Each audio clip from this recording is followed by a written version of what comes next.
Hey folks, Dave here, and I like the Wheel of Time.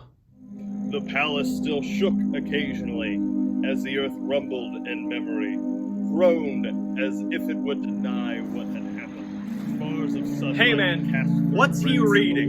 walls made There are wisps late of book dust spoilers in glitter your response, by the they way. hung in the air. Huh?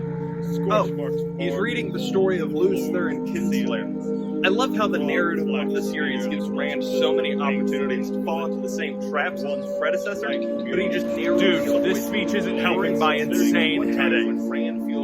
Wait, why are your eyes yellow? And he almost destroys his Hey friend's man, madness. what's on your Then he remembers hands? who he is at the What do you very mean? last moment, and instead travels to Oh, the slip of no. the dragon. Twice and twice shall the Heron Markham light help us all. Blood and bloody ashes.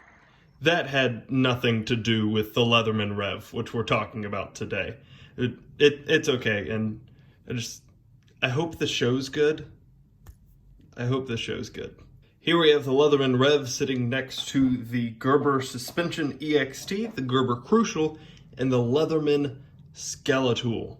Here are they all in their closed state, and here with primary blades exposed.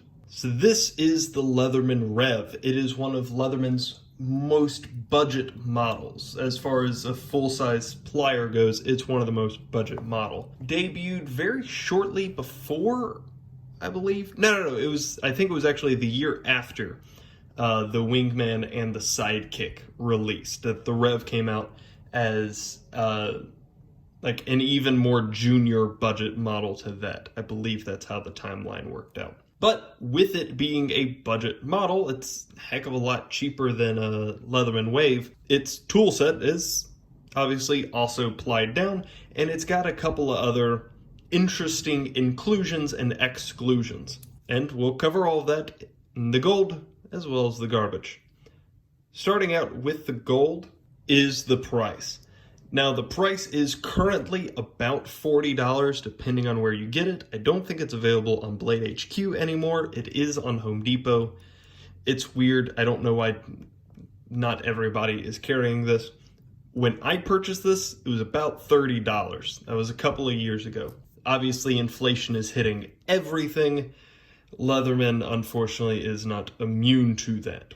But even with its price being a little higher than I like, it is still the most affordable, or one of the most, I'm going to stick with the most affordable Leatherman. Its toolset is a little pared down from the full Wave, but you do still have a lot of your basics. You have pliers, obviously, wire cutters, as well as some screwdrivers, a main blade, which we'll talk about soon, as well as back in here, we have a can opener. I suppose that's the way to point it. A can opener, as well as a wire stripper. There you go. A decent file with a little baby ruler, as well as a package opener. I absolutely adore these things. But just use your knife! Or use your package opener. You have two options. The blade is interesting, to say the least. And when this first came out, there was a lot of dissent. There was a lot of people who didn't like it. And I believe that the main reason that they didn't like it is because of this blade. Now, the way that Leatherman usually does their outside knives is by having a hole near the pivot, a la Spyderco. The weird thing about this is that the hole, or the access, is further down the blade. So it's not up here, it's way down here. So your thumb has to make the big trek around to get to it. What that means is that because your thumb is grabbing onto a little bit less material, also the hole could have been bigger.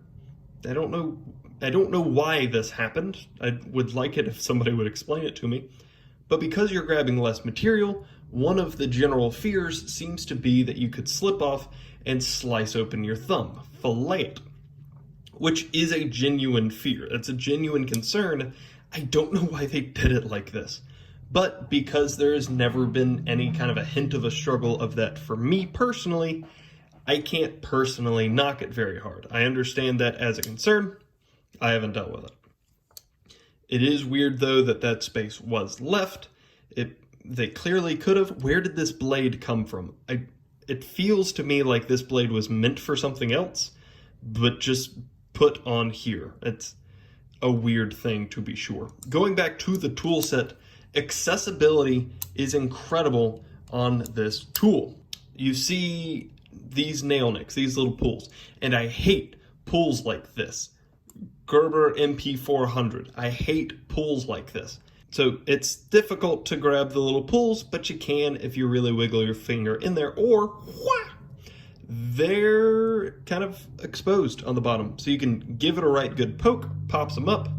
There's your 3, pick your 1, put the other 2 down. There you go. Now, important note that none of these tools on the inside are locking. The blade, the main blade, is a liner lock. The rest of these are just slip joint, I guess, friction fit. They're non-locking, right? The screwdriver, the Phillips, is a 2D screwdriver. I like that right there, extra little touch. It goes ahead and shows you, so if you want just the flathead, well, that kind of delicacy is difficult to do, but there's only 2 of them and they're easy to manipulate, so not a huge problem. The screws are not like the Leatherman Super Tool or Rebar, where you can't work with them, or like the Leatherman Wave, where they're a security Torx bit. These are just straight Torx bits, which I'm a fan of. If something needs to be tightened, or I want to remove it and switch a plier head or something like that, I should be able to do that by myself. Leatherman just putting regular Torx bits makes that possible. Big fan. The grooving all around here, I really like that it gives just a little bit extra hint of design. It makes it interesting. There's a bump there, it corresponds with a bump there kind of thing. But more functionally, it also provides just a little bit of traction.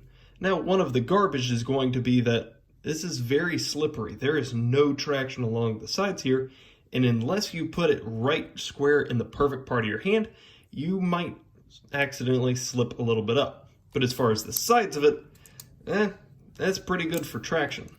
The backside, unfortunately, is also very slippery, which means that there's not a whole lot holding this in your pocket. I would recommend taking off the pocket clip, bending it a little bit more, putting a little bit extra holding power on there. That'll make your job a little bit easier. Also, just the general fact that this thing has a pocket clip is a solid gold. This is it's small, it narrows to one side, absolutely an EDC-able multi-tool. You put this in your pocket, it doesn't weigh too terribly much. Main blade is just over 2.5 inches. The overall weight of this thing is 5.9 inches. It's just south of 6 ounces. 5.9 inches. It's just south of 6 ounces.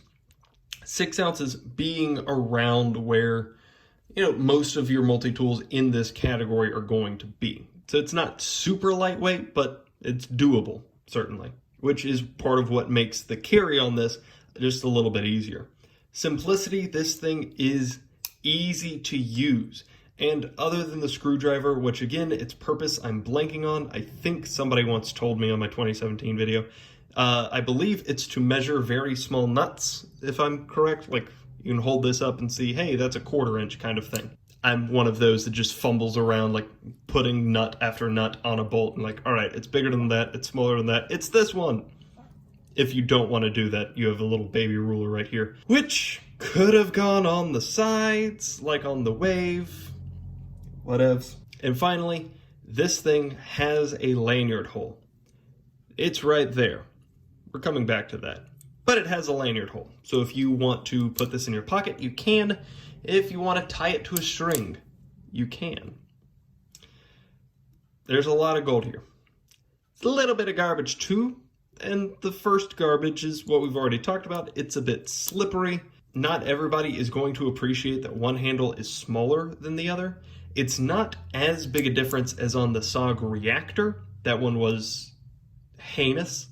This is noticeable, we'll say it like that. It does have a little bit of a curve there, rounded sides, it's ergonomic. Again, it's just that slippery that always makes me feel like I'm moving up a little bit.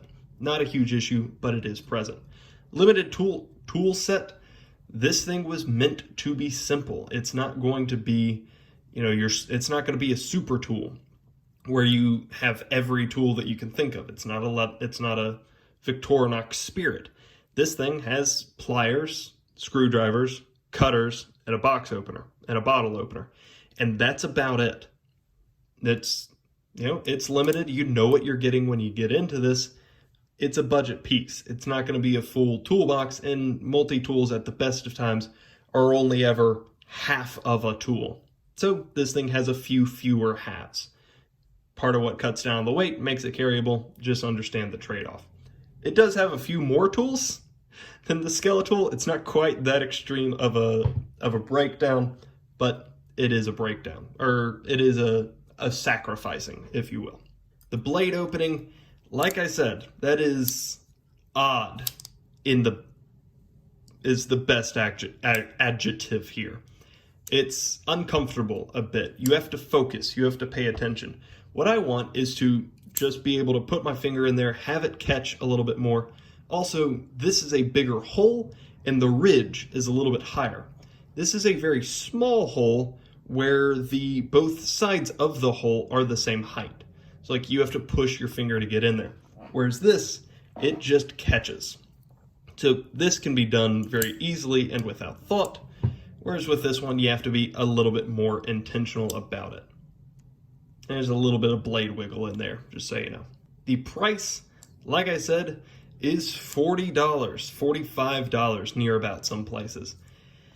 It's, if the rest of the world weren't getting equally more expensive, I would go on a jag talking about how this thing is overpriced. I do believe that it is currently. It wasn't always, but also everything else is more expensive.